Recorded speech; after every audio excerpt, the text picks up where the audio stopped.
Can you hear me? Hello? Okay, there we go. Welcome, everyone. I'm assuming that because you are here goofing off, that you have done all your Christmas shopping. But the packages are all wrapped underneath the tree. The house is decorated, lights inside and out. Or maybe you got a Hanukkah bush. I don't know. At any rate, welcome to our final story slam of 2024. Ooh, child. It's a good thing this year is coming to an end. I'm usually waiting eager for the new year to begin, but I'm kind of worried. So I wasn't here last month because I had the nerve to indulge myself in a second knee replacement. You know, I have no memories of the last knee replacement. And I got that like 5 years ago. I didn't remember the IVs. I didn't remember the pain. I didn't remember a lot of things that happened to me during this knee replacement. And I would like to tell you that it happened a long time ago. It was only 5 years ago. And I should remember something. But what I really don't remember is why aren't I outside walking around, running up and down the sidewalk like I'm in my teens? What happened? At any rate, I'm glad to be here. I'm glad to see you here. Well, I have decided because I've done nothing for Christmas except hang a wreath on my front door. I'm going to have to celebrate Kwanzaa this year. So I can say Merry Christmas to you, but don't expect nothing. I would like to welcome you to our Indy Story Slam, presented to you by Freetown Village and Storytelling Arts of Indiana, and sponsored by Maestro's Organizing and our media partner, WFYI. Listen, if I say something wrong, under the influence, okay? And not margaritas like I want to be. So I keep not taking my medication thinking I will feel better and I can have a margarita. But it's not going to happen today. But tonight's theme is indulge. And I'm thinking about indulging in a margarita. I'm going to look up the effects of margaritas and the medication I'm on. We'll see what happens. Tonight's theme is indulge. I've been using that word loosely. But indulge is a theme, and you could think about using it in the broadest sense of the word. All I know is it has to be 5 minutes or less. It should be true and told in the first person. If you think you can use notes from your cell phone, your iPad, or even if it's written on your arm, you can't do it. Okay? And our theme is indulge. I don't know what that means. Before the evening is over, you will know. We have judges located out in the audience. We'll thank them at the end. We have scorekeepers, timekeepers. Where's our timekeeper? Listen, if you go over 5 minutes, Donna Jones, you need to be the timekeeper. You can do it. Okay. When you get to 4 minutes, she's going to raise it up. Her hand, wiggle her nose, so you will know that you got 1 minute to go. And you can continue to talk if you want to. We will deduct some points. That's all right. We still love you because we want to hear a good story. About indulging, I'm thinking about things I enjoy instantly. Nelson's homemade chocolate up there in Lebanon, Indiana, or a blood orange margarita, or a brandy Alexander made with some cognac. Okay, I cannot wait to be off this medication. At any rate, I'd like to thank Samantha for running the live stream. Shannon. I'm sorry, Shannon. That's true. I thought I was under the influence. Drugs. Okay. And I'd like to thank Samantha for taking care of all the things related to this. And I'd like to thank Tracy for being my stand-in last month. Did Greg show up? Let me say I don't see him in the room. The room is not big enough for me to lose him. At any rate, I'm going to draw names from the lime green basket. In this lime green basket are names of people who signed up to tell a story. Now you're sitting there thinking, I don't have a story to tell. But once you hear someone else's tale, one will pop up into your brain. And it is not too late to sign up. Okay? But right now, I'm going to scrounge around to the bottom of the basket. All of them are folded up today. So don't look at me and say I put your name on purpose. I did not. The first person to talk to us about indulge is Tasha. Tasha, what that? Is it Tasha Jones? Hey, girl, nice to see you. I haven't seen you in so long. I think I was gonna be first. I said, okay. Well, let me get my little walker. All right. Let's get that out of here. Does the time officially start as soon as I start? Right. Oh, okay. Okay. All right, here we go. You know, to get on stage, make yourself comfortable. I'm going over here and sneak somebody's margarita. Okay. Just a little bit. He called me getting high. Didn't know what I was doing, just saw tears streaming from my eyes. Thought maybe it was something that he had done. Sat right next to my left leg, rubbed my back and assured me everything was okay. Wondered if I was crying because I got a call from his teacher, or if it was because he had a red day. Didn't know that the last 5 years had more downs and ups, and everything that was tried just didn't seem to be enough. See, mama's dreams were a bit robust, but the fire that once burned within was now starting to lose its thrust. Piddling positions, inadequate by measure. College degrees had no meaning when there was no heat to warm the shelter. Water pots ensured evening baths were hot, but cold water washers couldn't get everything clean. So restrictions had to be put on clothes warm. All while the play children asked my son, didn't you have that on yesterday? And I said it was only for an hour and I'm going outside if you really want to play, but ain't it funny? Ain't it funny how things change?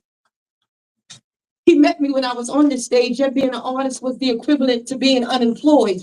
Unstable is how he worded it. Childhood dreams taken a bit too far. Now since we have children, cars, picket fence, front and backyard, he said, quit. I said, I thought I wasn't employed. He said, be a mother. As if that was a duty I had ignored. But there it was on the table. Your family or your artistry choose. Never perplexed about what I had to do, but why? Why should I bow down to a fool? Slavery versus freedom, giving versus receiving, question my stability for the sake of the children.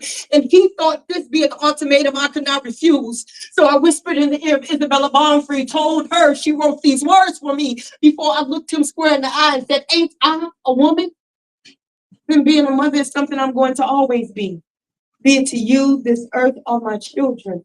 I came here to water, nourish the seed. So if you think I'm going to leave or close the curtain because you're feeling like a shadow, then maybe it's your stability that should be questioned in the court battle. But ain't it funny? Ain't it funny how things change? I never considered myself a user or an abuser. Lived that destruction while it ran its course to my daddy's line. Promised to quit, but like an addict, one hit was never enough, and getting another occupied most of my time. Every chance on that line. Stolen moments of enjoyment, entertaining and repugnant, but I had to write. Those dead trees injected life into my nights, and every night it would ease my state of mind. laced and warmed me through those dreams deferred, but never did I think that people would hate on the pedagogy of words. So I'm in dark places, moonlighting just to formulate subjects and verbs, hiding dotted I's, crossing T's when he left eye, because his nouns have been attacking my independent clauses. Fear and insecurity, the only thing between childhood memories. Wanted to obtain air filled with opportunity, but the oxygen was slowly being sucked out of my veins, and it was only a matter of time before the monopoly would return the game. But time was taking too long to move its hands. Second, minute, hours grew to days, months, and years, and the dream had begun to run on fear. Turn those lights on, it's getting a little dark in here. Can't you hear those voices begging me to take another hit? One hopes something could persuade life's predicaments, but the fact is, it is what it is. I am a mother fighting for my children as a litigant. Respondent, state your name and occupation. Natasha Jones, literary addict. Thank you.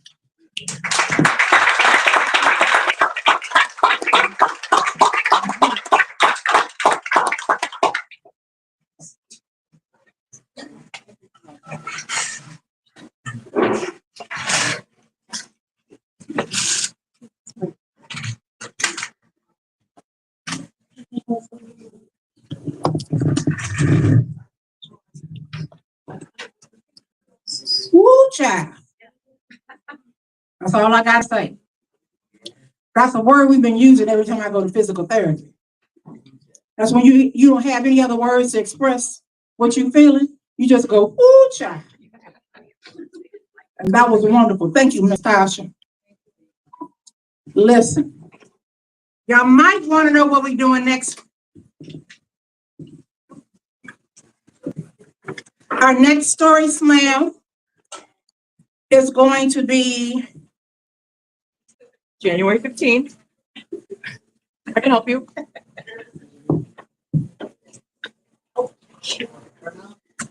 You know, I have bought bigger TVs just so I can read the text. You know what I'm saying? Celestine, I'll help you. It's really pissing me off. Our next story slam is Wednesday, January 15th at Blind Owl Brewery. And that is off Binford and like 60, what? Something. Second. Yeah, very good. And the theme is mirror. Mirror. Okay. I got to tell you a lot of things about mirrors.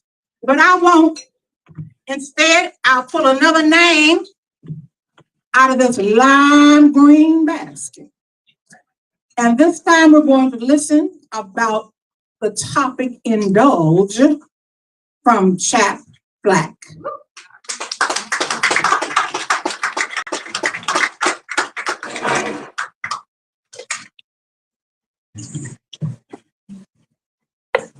I have a weakness for the Indy Fringe Theater Festival.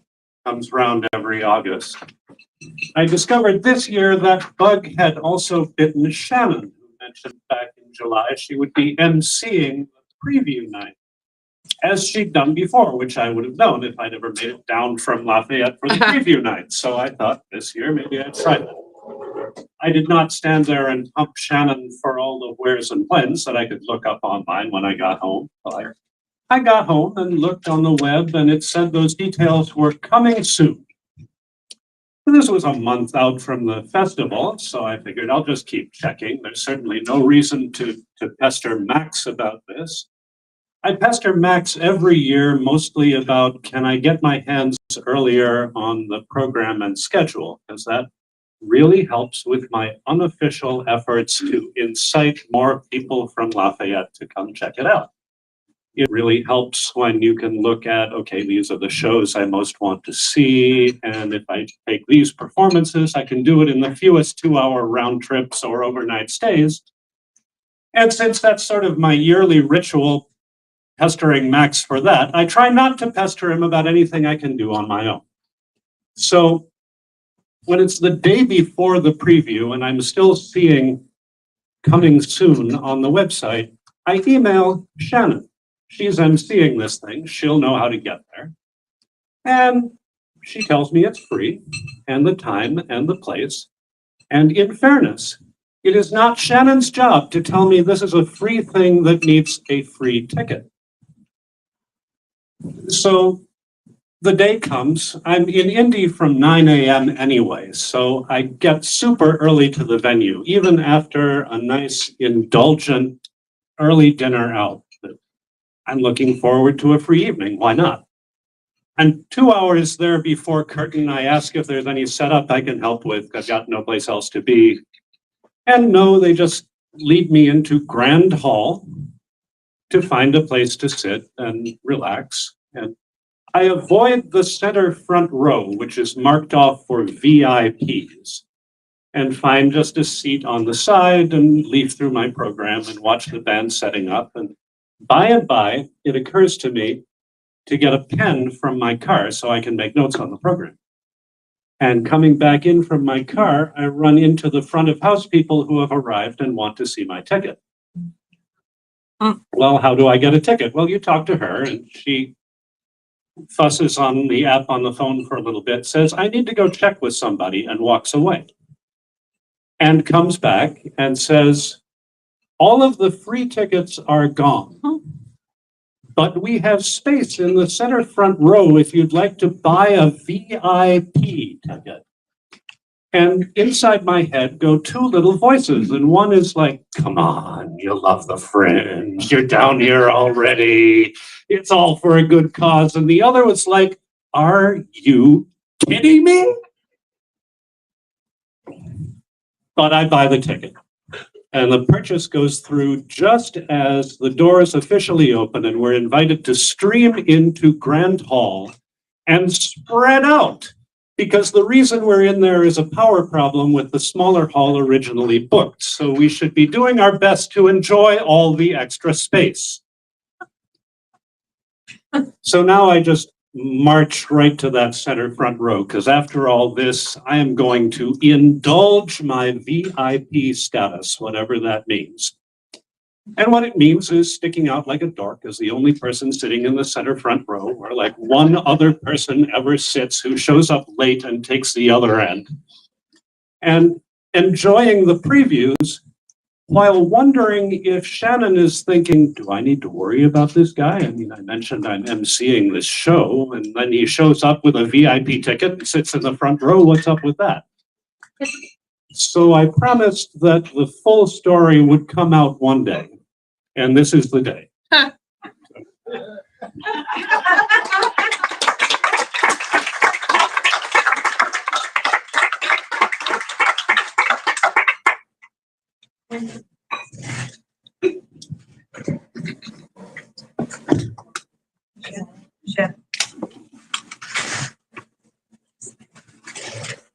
That's Samantha, yeah.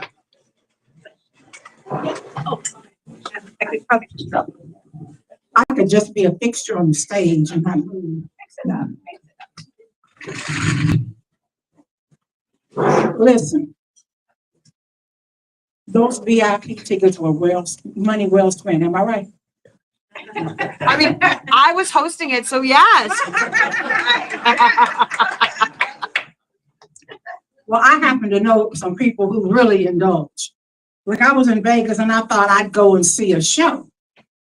I started trying to get a ticket to see Adele. There were tickets available, but I was unwilling to pay that price. I have a niece who loves to travel, and she travels all the time. Just got back from South Africa, and I know that she indulged herself when she flew to Toronto to see Beyonce. So, whatever your indulgence is, enjoy it, and do not have any guilt about it. So let me shake up the names in this lime green basket and pull out Noel Bewley's name.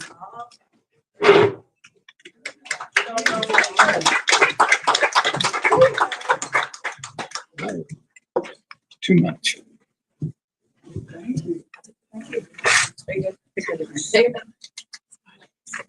Just their cheese, like that.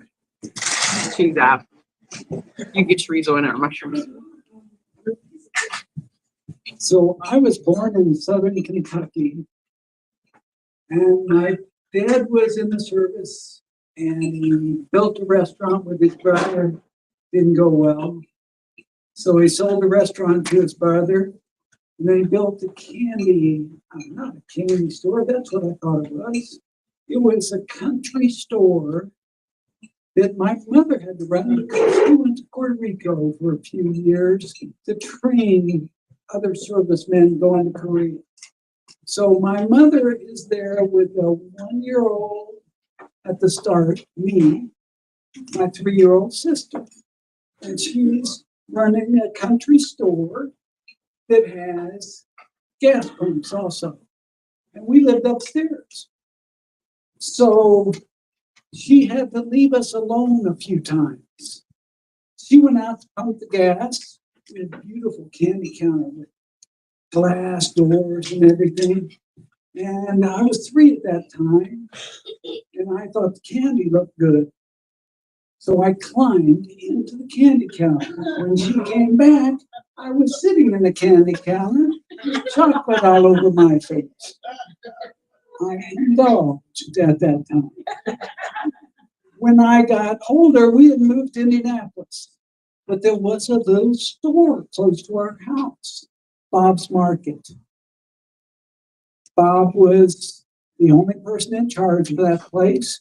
We went in and bought candy and got gum and everything. But some of my friends had parents who smoked. And so we would go into Bob's Market and say, Bob, Mom wants a carton of Winston's. Or Mom wants a pack of Winston's. He goes, your mom doesn't smoke Winston's. Okay, we'll come back later. So we would come back later. Okay, you want a carton or just a pack of Cools for my mother? And he sells them to us. And so we lived right behind the railroad tracks. And between 2 sets of railroad tracks, there was a woods. And so we took our cigarettes and went to the woods and indulged in smoking cigarettes. And it was dinner time, and we thought we better go home. So I took the cigarettes, put them in my front pocket, and thought, no, that shows. No, it shows my back pocket. Stuck it down in the back of my pants where it would be safe. So I go into the house and I walked into our kitchen and I'm standing in the kitchen talking to Mom and she's cooking something and I feel that pack of cigarettes move. And I'm wondering what's going on. And all of a sudden I feel a cigarette go down one leg. And it comes out onto the kitchen floor, followed by another cigarette working its way down my leg and posting right beside it. And then a third comes down. And I have 3 cigarettes in the floor, my mother cooking, not looking at me, and I'm just taking my foot and kicking it again until I get all 3 of them just under the counter, where supposedly she can't see it. And I thought, oh my God, what am I going to do? And I don't know, one of my brothers threw a rock through the window or something stupid, and she went there, and I bent down and picked up the 3 cigarettes, stuck them in my pocket, left the house, went to the trash barrel in the back of the house by the alley where we burn our trash, stuck the cigarette pack and all of the cigarettes down in that. I have yet to ever smoke another cigarette. Just because of that one time. So if you have kids that are young that might smoke cigarettes, you can tell them the best place to hide them is in the back of your pants, turned upside down. So my thought is that's the way to keep people from smoking cigarettes. Thank you very much.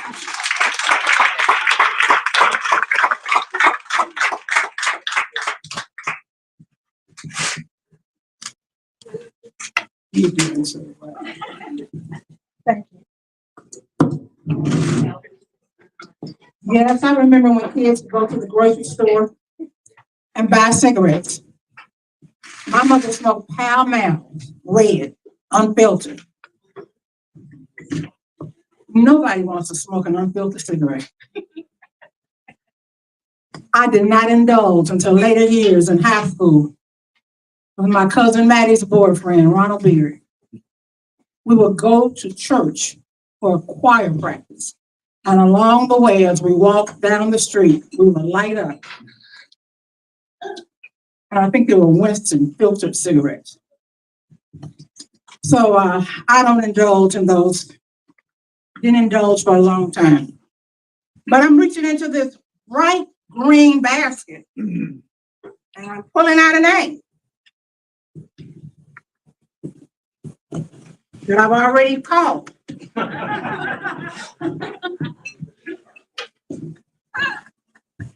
Oh, Brandon sampling was replaced. But our next teller is Debbie Gary. Hey, Debbie, come on down. Okay, thank you. Thank you. You're welcome. All right. Hi. Hello, everybody. Hello. Okay. Hey.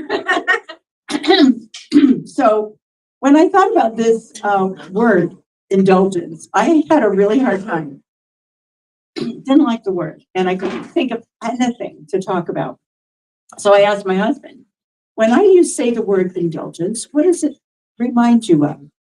And he thought for a few minutes, and then he said, remember that time? And so that's the story I'm going to tell you. But it's so, you're going to have to follow me to get to the point. So 39 years ago, we were a young married couple, and I was pregnant with my first child. Very exciting time. And we lived in New York, in Manhattan, in a small walk-up apartment. It was sort of a one-bedroom, but not really. And the only good thing about this apartment was that it had this totally awesome clawfoot bathtub. Remember those? And so my husband painted it burgundy. Don't ask me why. And the claws he painted gold. So it was like so cool. So then when the cockroaches came up, we just thought, look at that bathtub. And so when I was pregnant, every night I'd come home from work and my husband would draw me a bath, and I'd sit in the bath. He'd bring a chair in there, and then we just like chat, talk about the day, and marvel at my stomach, which was of course sticking up from the bubbles, because it was quite big at the time. And so there were those days when I felt like the goddess, the beautiful goddess, pregnant goddess, Madonna. And then there were the other days when I felt really fat and frumpy. Anybody who's had a child knows that, what that's like, right? And so I was having a frumpy time. And of course, this was back in the day when maternity clothes were disgusting. They were just ugly. And we didn't have a lot of money. So I was like basically wearing, the same yucky maternity dresses over and over. And so one day my husband said, let's go shopping. You deserve a new dress. Now, this sounds like a good idea to people who don't know me, but in those days, I really had a hard time receiving anything. And my husband, get this, his love language was gift giving. Okay. Which means that he liked to receive them, but also he liked to give them. And I hated receiving gifts. And also, we had very different ideas about money. So I grew up in a working class family, and we never had enough money. And he grew up in a well-off family who always had enough money. So going shopping together really was challenging. So no matter what we found, my first question was always, how much does it cost? And then the next thing was always, that's a lot. No matter what it was, it's a lot. So it was fraught with challenge. It wasn't such a simple thing, let's go shopping for a dress. So anyway, we went on to Fifth Avenue because we lived right in Midtown. And we went to this department store, which no longer exists, but it's called B. Altman's. I don't know if anybody remembers that store. It was a kind of fancy department store, and it was kitty corner to Empire State Building. Macy's was down the road, and Lord & Taylor's was just there. So we go into B. Altman's, and it's really fancy schmancy, and I hate that because I don't feel comfortable with that. And we go, and it's those days when there was always like a woman who would come and like take care of you, which again, I hate. Okay. So she bringing out the dresses, and every dress I try on, I'm looking at the price tag. It's so expensive. So I was having such a hard time enjoying it. And my husband was like, try this and try this and try this. It was very challenging for me. But finally, we found a dress. I remember this dress. I still have a hard time sometimes remembering my kids' names, but I remember that dress. It was red and long sleeves, and it flowed as much as a maternity dress can flow. And it was a little fancier than what I needed. Like I didn't even know where I was going to wear it, but it was beautiful and it was expensive, and we bought it. And I understood something from that. I understood that in order to indulge, or to my sense of what it means to indulge, my husband was trying to indulge me. And I had a hard time because in order to indulge, you have to feel good about who you are. And you have to be able to receive love and receive life wholeheartedly. And in those days, I had a hard time with that. But partly because my husband is a very nice man and continued to try to indulge me, I learned to like myself. And now I can proudly say I'm very good at indulging myself.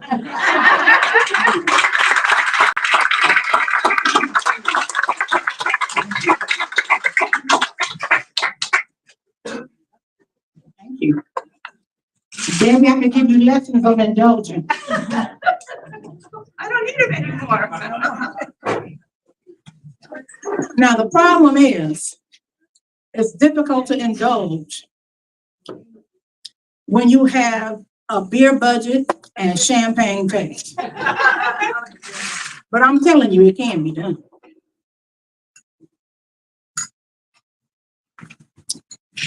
You might want to know a little bit about what's going to happen in January. We've got this guy coming. On January 11th at 7 p.m. His topic is flirting like an American. Wish I could tell you what his name was. Hey, I'm reading this. So when he gets here and his name is totally different, you know why.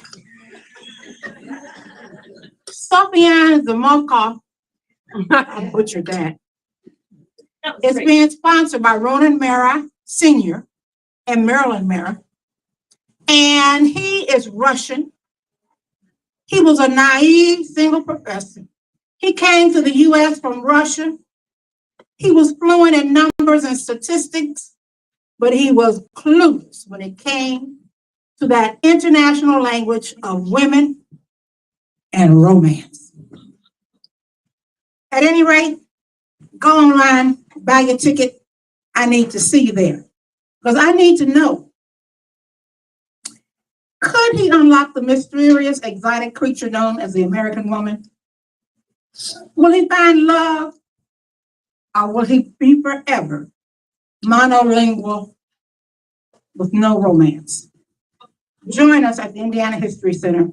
Again, January 12th, January 11th at 7 p.m. This is why I have to reach into the lime green basket one more time. Now, all of you are sitting out there thinking, I don't have a story to tell, but I bet you do. But right now, oh, this is going to be good. Leon Bates is coming to the stage to tell us a story. Come on, Leon.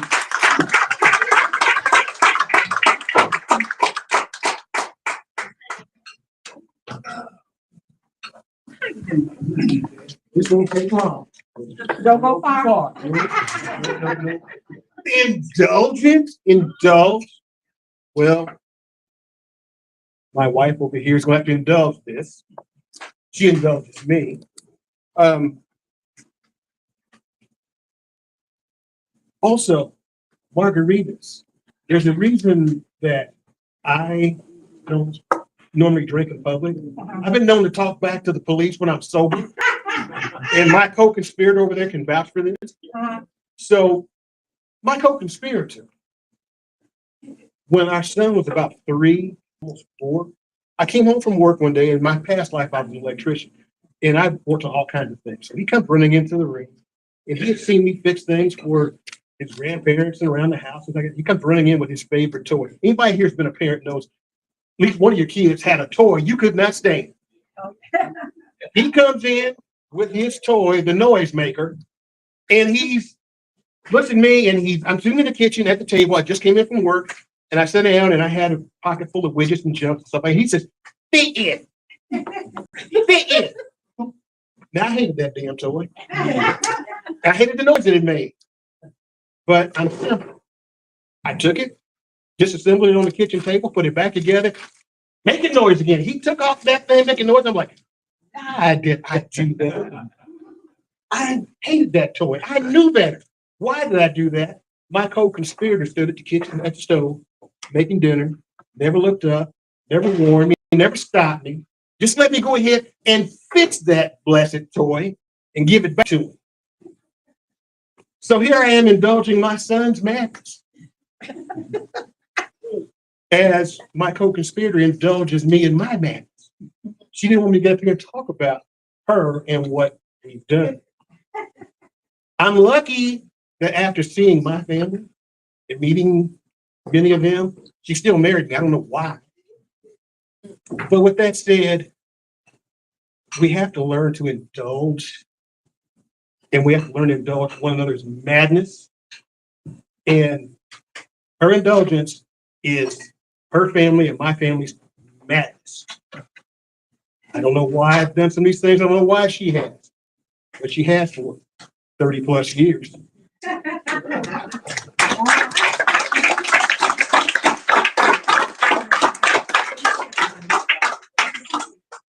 It was meant to be. I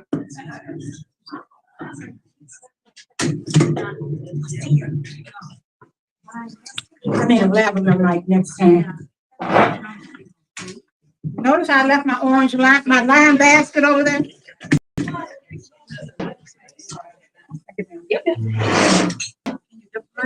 Listen, let me tell you something else that'll happen in January. Once Upon a Time Storytelling Circle, January 12th, 2025, 2:30 p.m. to 4 p.m.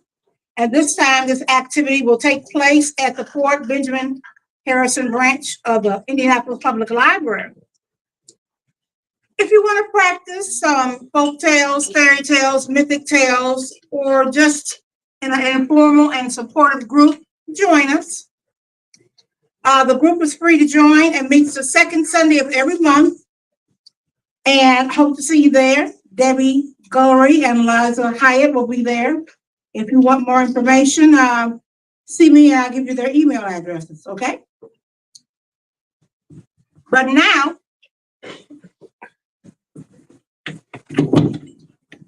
you know, this basket could have been red for the holiday. Somebody folded this real teeny tiny. Thought I would not find it. My hands went right to it. I wasn't even looking in the basket. But right now, Tracy's coming up here to tell us a marvelous story. Tracy, man.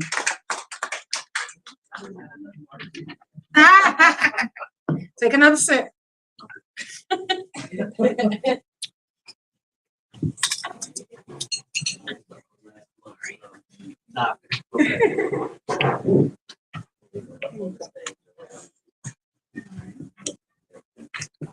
minute.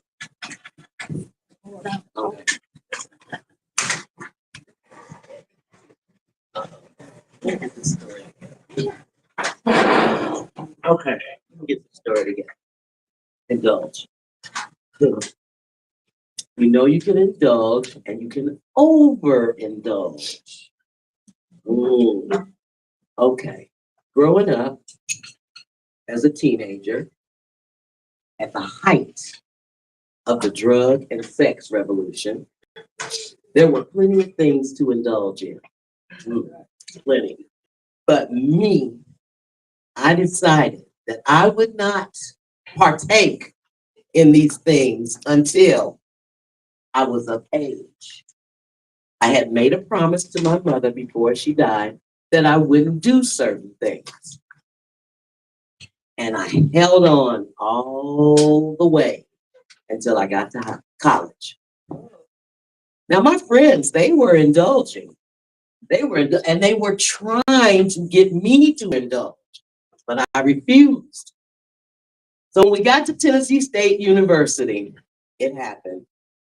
The drinking age in Nashville, in Tennessee, at that time, in 19 blank blank, was 18. So we could legally buy alcohol. There were parties that took place on the campuses all around Tennessee State. There was Fisk down the street. There was Meharry University down the street. Meharry Medical School, I'm sorry.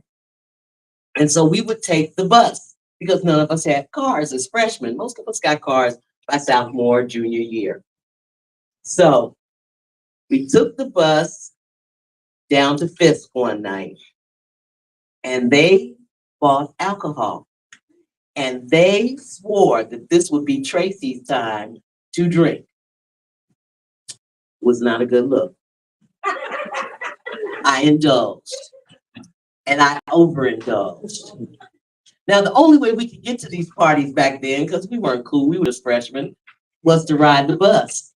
So we rode the bus down there, and we had to ride the bus back down Centennial Boulevard. It was just straight, it was a straight shot, nowhere to turn or anything like that.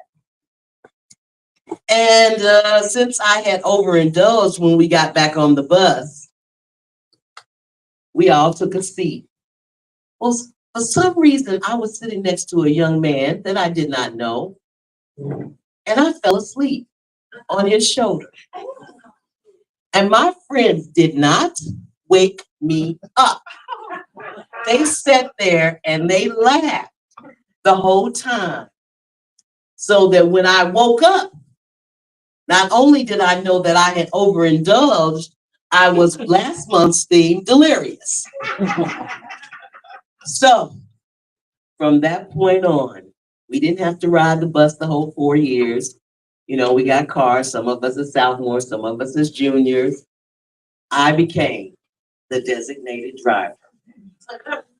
That term was not even popular then. But I became the designated driver because everybody knew that Tracy was not going to overindulge and barely indulge. So when they said, who's driving? I say, me. And off to the party we went. The end.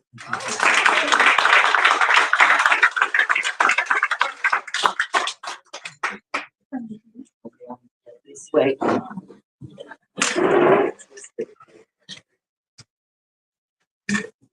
Thank you.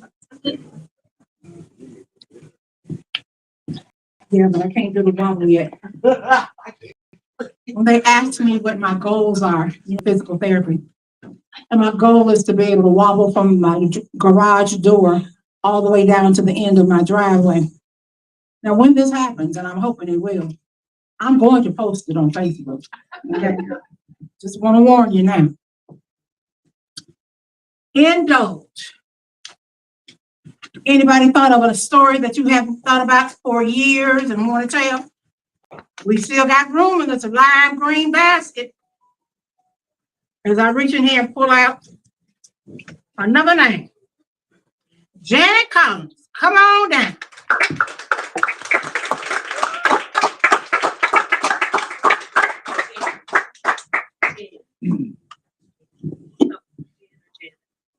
Janet. Janet.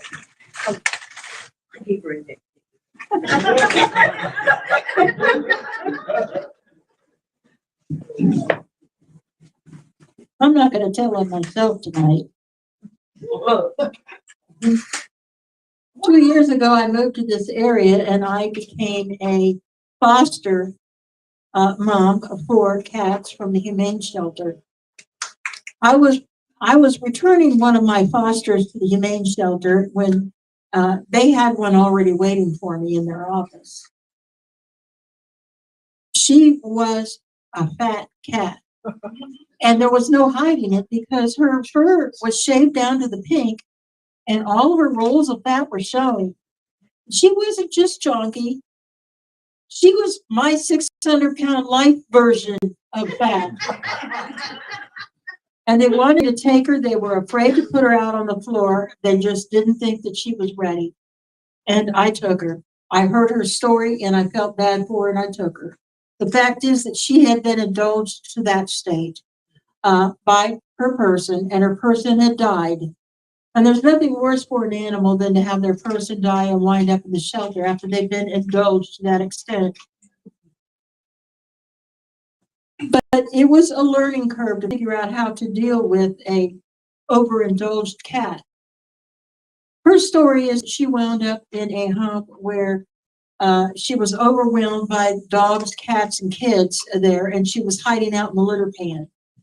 That's how she got so nasty that they shaved all of her fur off. And then I'm finding out that she's too fat to clean herself. So I'm going to have to wash her booty from time to time. She can't bend her body, so she can't climb up on things. She doesn't play. She doesn't jump up on anything. And the first thing she did when I got her home, she found the litter pan and lay down in it. And I said, "We're not having that here." I picked her up out of the litter pan and I took her to bed and we laid down for a nap. And since then, I found that's probably the best thing you can do for a new animal in your home is just lay down and have a nap with them. They have time to get used to the place where you're at, where they're at, without all the stress of having to deal with a person because that person's asleep. So anyway, her name is Valentina. I call her Miss Lady. And it's a year later. I've had her for a year, and she has lost 3 pounds in that time. At 12 years old, I didn't want to stress her out with diets and trying to make her exercise and all that. I mean, it was just really too late for that. So I had her on a controlled meal plan.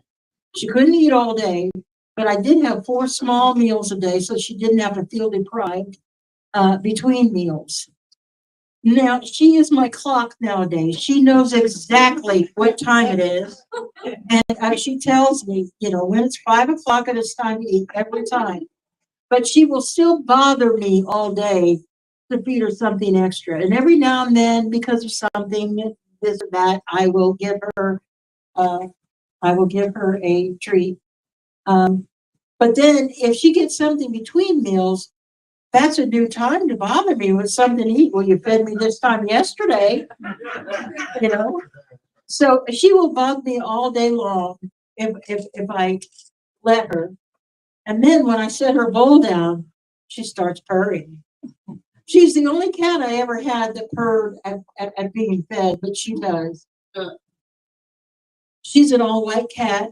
Her fur did finally grow out. She's very beautiful. And people were interested in having an all-white cat. But because of her weight, her bulk, she is on pain medications. And she has special needs. And I did not want anything else to happen to her. No more trauma. I adopted her. So she's the one cat that I kept out of the shelter. She's my co-host for other fosters that come through. I don't have to worry about her running away because she can't run. I don't have to worry about her fighting other cats because she just doesn't have it in her. She does a lot of hissing, but she doesn't fight. But she is the sweetest cat in all creation, and I am glad that I took her. My poor little overindulged sweetie.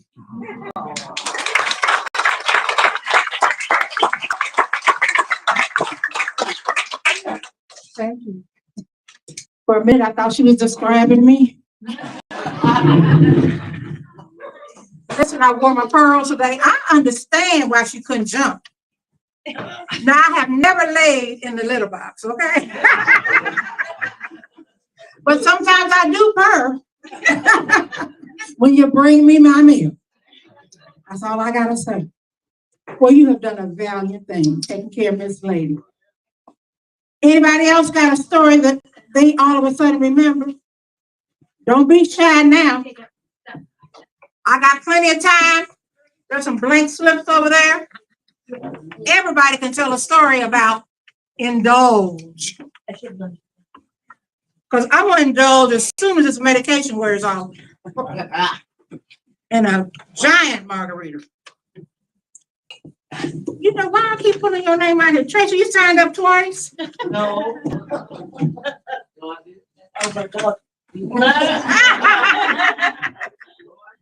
Is there anybody else here who has a story to tell? Yes, Samantha, it is your turn.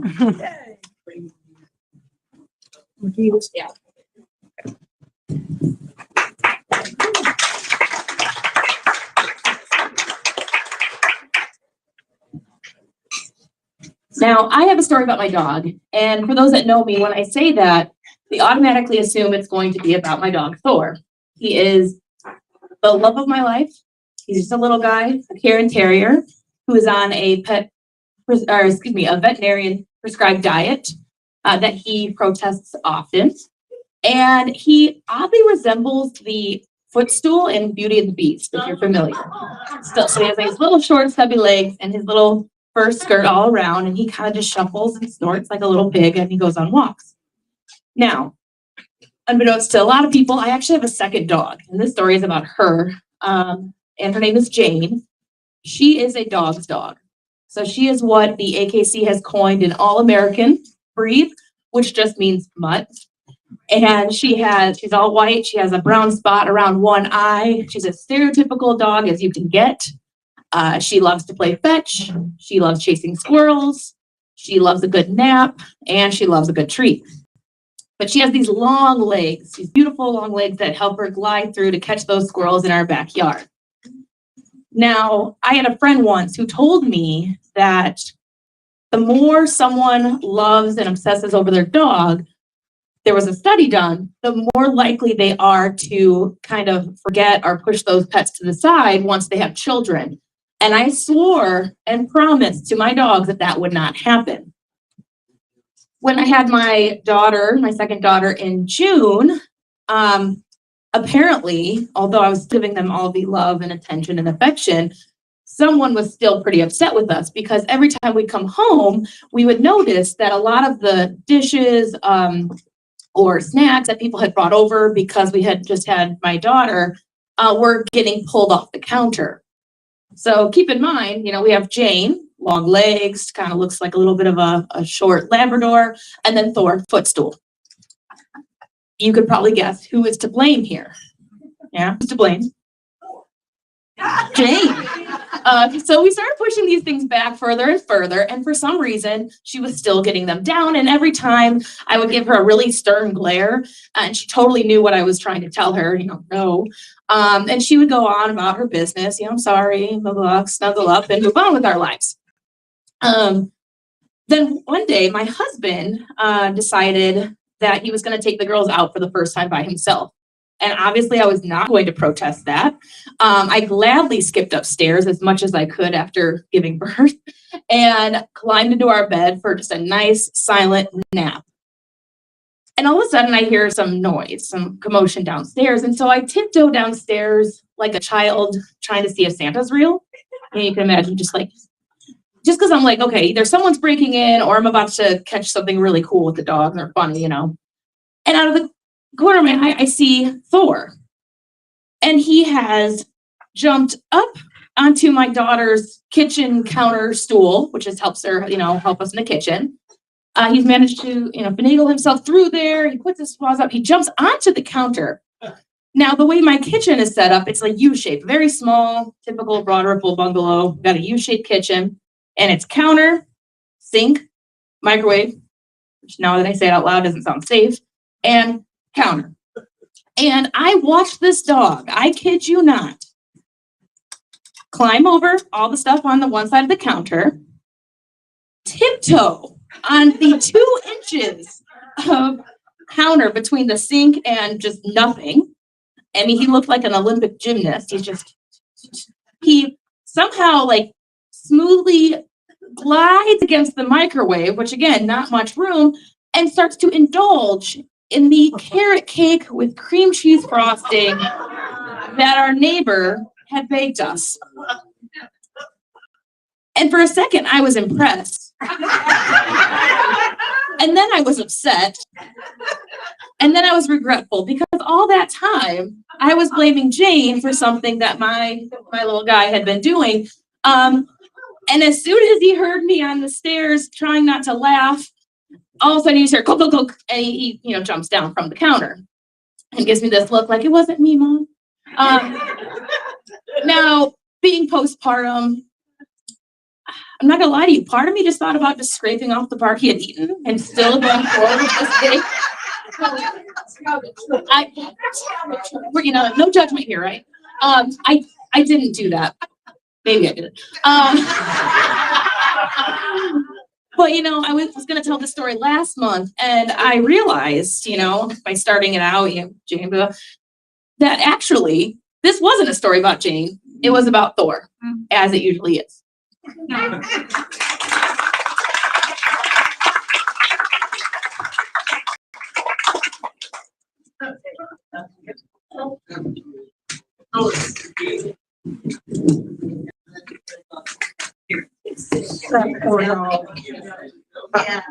That's why I cover everything up. I don't want you to think about things that could be crawling on my food. At any rate, if you got a story about indulge, we got time. My margarita hasn't been served yet, so come on. But I'm going to reach into this lime green basket. Oh, Glory Danielson is ready to tell us a story.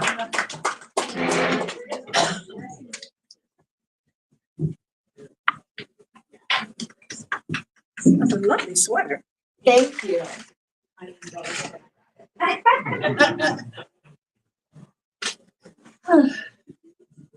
So several years ago, I woke up to the realization that I was a widowed, empty nester, and all I did was work. I used to be a fun girl, but not anymore. And I understood that some of that was a protective mechanism. If you drown yourself in work, you don't drown yourself in grief. But time was up. So I looked around. I didn't know what to do. I didn't have any friends. I didn't have any hobbies. I didn't have any groups. So I looked around and I found a hiking group that met the same time, the same place every week, 7 p.m. on Wednesdays. I've never been on a night hike, but it sounded kind of interesting. So I showed up and I kept showing up. And when Wednesday would roll around, I would set my alarm for 5 o'clock. When the alarm went off, I quit whatever I was doing. It didn't matter. Changed my clothes out the door because I wanted to be at the trailhead at 7 o'clock. In the summer, we hiked when the sun was still up, but in the winter, it was dark well before we headed out. We hiked in all kinds of weather. I remember one time it was raining so hard and the trail was slippery and I fell on my way up a hill. And whoever was behind me just pushed me up the rest of the way. And one night in the winter time, we had 8 inches of snow, and that's pretty hard to walk through. It's like walking through sand. The snow was still coming down in these big poofy flakes. And every once in a while, the moon would come out from behind the cloud, and it was just magical. It was just magical. Often, when we were done with our hike, we would pull out the food that we brought to share. We'd pass around a flask of Fireball, and we would just have fun. Sometimes we hiked in silence. Sometimes we had no secrets. We just talked about everything. Really, I look back at that and it just saved my life during that time. But all good things have to end, and this we disbanded after a few years for issues that we had no control over. And I'm still grateful that I allowed myself to indulge in the idea that there's more to life than work.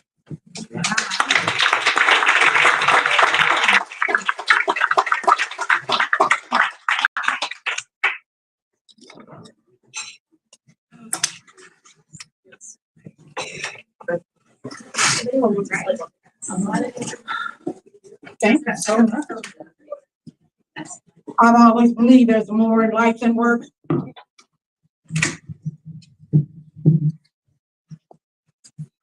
Which is why we all try to find jobs that are fun.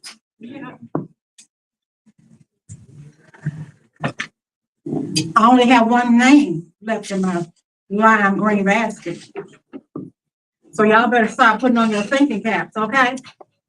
I saw that group back there at the bar indulging some tacos, some nachos. So I know you got a story back there. So think about it. Don't have to be long. Did you know we give out cash prizes? Oh, yeah.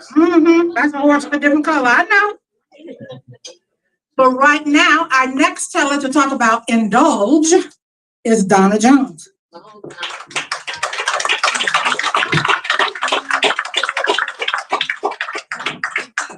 Thank you.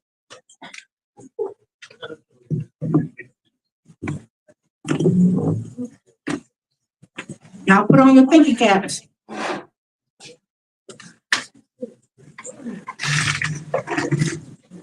Come on.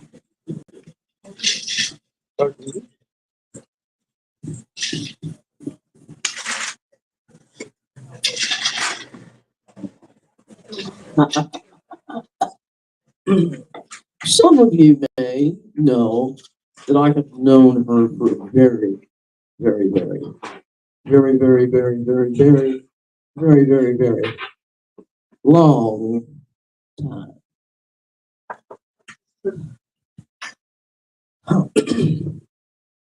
I met her when we were both working. Well, she had started, I was already there. Department of Public Instruction, and we had offices downtown. And there was a group of us. We were young and foolish. And after work, there were all kinds of things that we did. There used to be a club on College where the Jazz Kitchen is now, called Crazy House. Yeah, we get off work. We go to Crazy House. We are seriously indulging and getting bent. Like bent.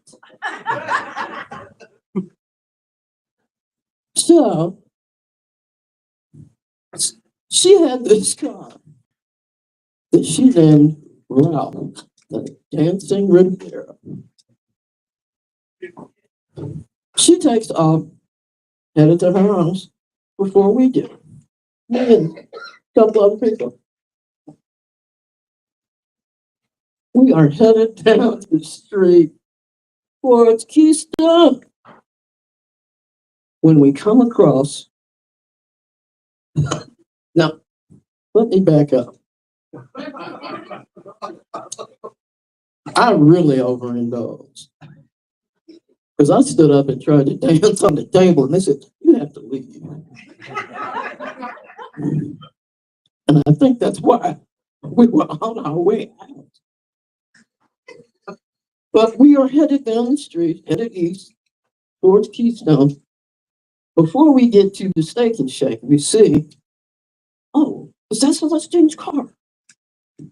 There's police. Oh my goodness, there's a woman on the street. We have no idea what is happening. Fortunately, someone had indulged more than I did. This woman, she's driving down the street. Her door opens. She falls out. Jeez. Her car runs over her. Just as Celestine arrives, and there's the police. Now, she's been drinking. We've all been drinking. And we thank God she hit somebody. We're going to have to bail her out. But as it turned out, they completely, because there was a woman in the street whose car had run over her. And that's a true story.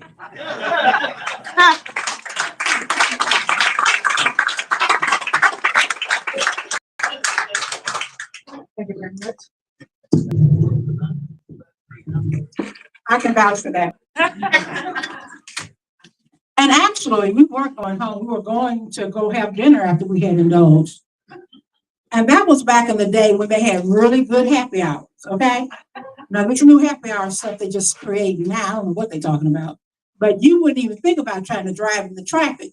You would go to your favorite bar establishment and sit and drink and eat, and then you might think about going home because the traffic had cleared. But those were the good old days. You got to indulge your story yet? I can't believe this. Anybody else got an indulgent story? Well, as our judges tally up, let me read the commercials again. Let me sit on this chair again. Hold on. Yeah, I got it. I got it.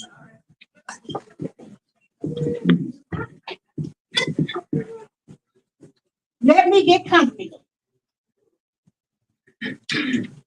You've got to get the physical therapist. Yes, it seems like I should have been able to jump up the next day and just go do what I had to do, but no. They think I'm coming back again tomorrow. Actually, Friday. I go 3 days a week. Because I have got to wobble down my driveway. All right. What's the theme of next month's Mirror. Where is it? Blind Owl Brewery. Blind Owl Brewery. Okay, cool. Who is coming to the Indiana History Center on January 11th? I can just tell you he's Russian, okay? And he's talking about flirting like an American. Wonder how that is, okay?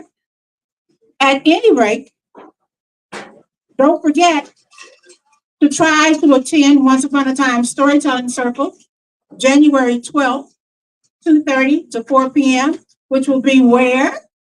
Fort Harris Library. Fort Bend Library. Debbie and Liza will be in charge. And if you want to practice telling folk tales, fairy tales, mythic tales, come on down. That's all I gotta say. I don't have anything to report from Freetown Village right now, but check them out on their website and you too can find out what's going on. Listen, are you sure you don't have a story about indulge? Okay, you see those yellow slips at your table? If you complete those yellow slips, you might win free tickets to one of our events. And you can indulge yourself in a wonderful evening of storytelling. It might even be, what's the man's name again? Sufyan Zamokal telling Flirting Like an American. I really don't want to know what that is. At any rate, I want you to know that's January 11th, January 12th, and January 15th is when we are at the Blind Owl Brewery again. Now listen, this is not difficult to do. All you need is 5 minutes or less. All you need is to tell it from your first person. Now, we don't want to believe you, but unless your nose starts to grow, how will we know? Okay? I bet you got a story about indulge.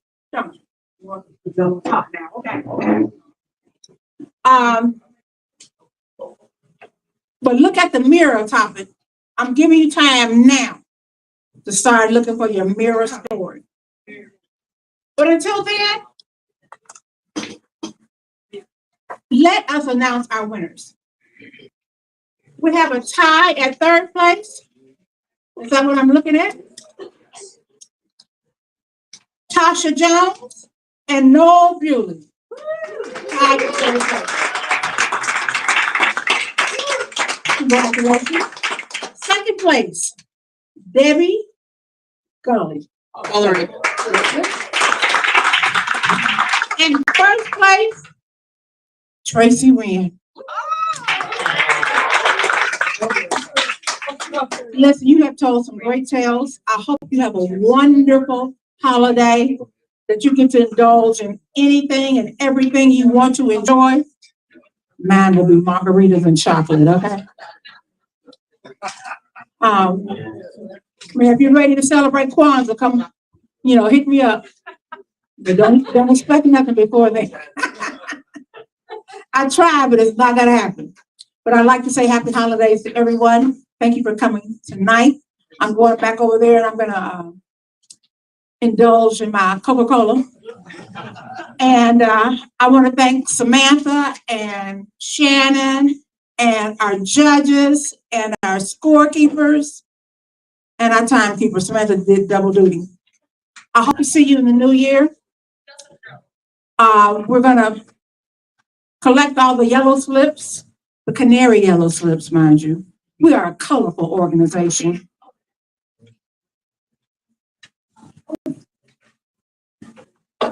It's like I'm talking from underwater. Are we ready? Everybody turn their slips in. One more. There's one over here. Okay, one over here. Three over here.